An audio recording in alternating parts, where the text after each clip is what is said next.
Second John,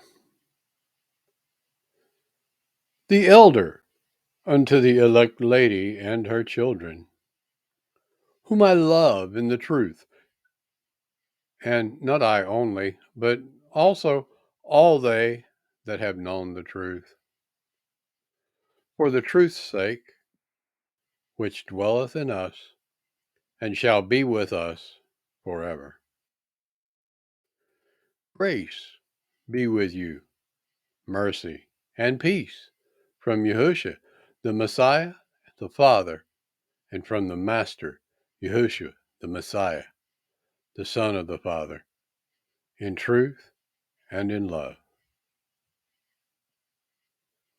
I rejoice greatly that I found of thy children walking in truth, as we have received a commandment from the Father.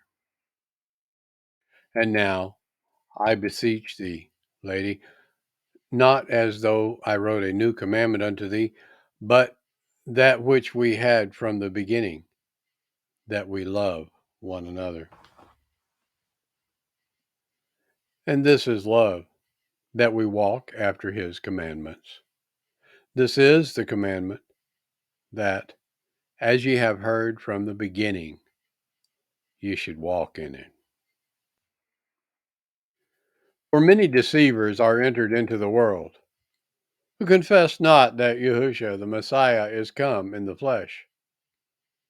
This is a deceiver and an anti-Messiah.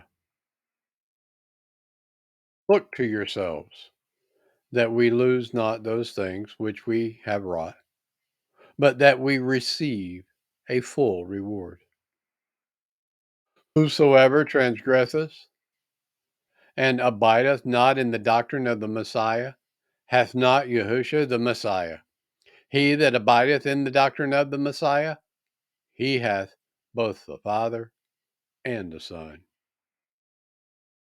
If there come any unto you, and bring not this doctrine, receive him not into your house, neither bid him peace.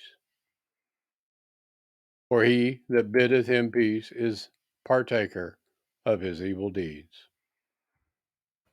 Having many things to write unto you, I would not write with paper and ink, but I trust to come unto you, and speak face to face, that our joy may be full.